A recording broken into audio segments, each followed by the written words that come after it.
झारखंड में एक बहस तेज है, क्या कुर्मी समाज को आदिवासी एसटी का दर्जा मिलना चाहिए?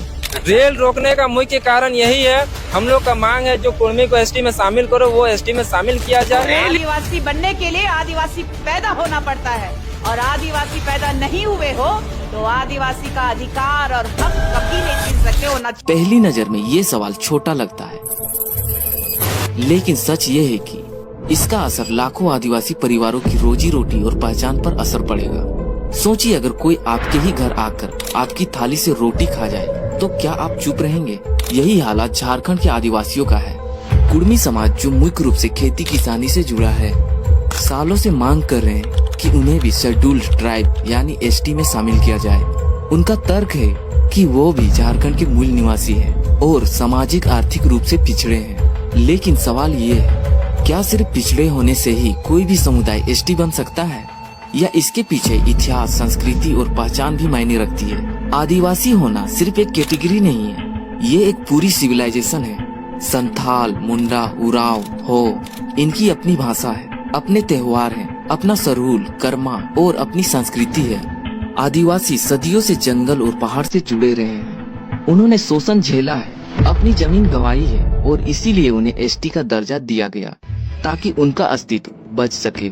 अब सोचिए, अगर हर जाति खुद को एसटी बताने लगे तो असली आदिवासी की पहचान कहाँ बचेगी? रिजर्वेशन कोई चैरिटी नहीं है, ये उन समुदायों के लिए है जिन्होंने सदियों से हाशिए पर रखा गया है। आदिवासियों को एसटी कोटा इसलिए मिला क्योंकि वो एक्सप्लॉयटेशन, डिस्प्लेसमेंट और गरीबी से जूझते रहे।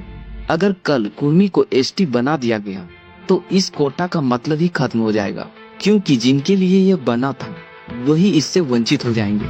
अगर कुर्मी को एसटी बना दिया जाए तो इसका इम्पैक्ट क्या होगा, चलिए समझते हैं। रिजर्वेशन का बंटवारा। एसटी कोटा 26% पहले से ही सीमित है। कुर्मी जुड़ेंगे तो कंपटीशन और बढ़ेगा। आदिवासी छात्र छात्राओं को नौकरी और स्कॉलरशिप से पीछे धकेल दिया जाएगा। अब राजनीति पर इसका असर क्या होगा, आइए समझते हैं। झारखंड की कई सीटें एसटी रिजर्व्ड है। आज ये सीटें संथाल, मुंडा, उराव जैसे आदिवासियों की आवाज बनती है। अगर कुर्मी एसटी बने, वे भी ये चुनाव लड़ेंगे। आदिवासी लीडरशिप डाइल्यूट हो जाएगी और इसमें सांस्कृतिक पहचान का संकट कैसे होगा, आइए समझते हैं। आदिवासी सिर्फ संख्या नहीं, एक संस्कृति है। अगर कुर्मी एसटी बने तो कौन असली आदिवासी है, ये सवाल ही धुंधला पड़ जाएगा। भविष्य की पीढ़ियां अपनी पहचान खो देगी। कुर्मी समाज पिछड़ा है, ये सच है, लेकिन उनके लिए सही रास्ता ओबीसी कोटा है। ओबीसी में उनके लिए पहले से ही आरक्षण है और सरकार चाहे तो डेवलपमेंट स्कीम्स और भी ला सकती है। लेकिन एसटी का हक मांगना वे वैसा ही है जैसे कोई दूसरे की थाली से खाना उठाकर ले जाए, और ये न्याय नहीं है।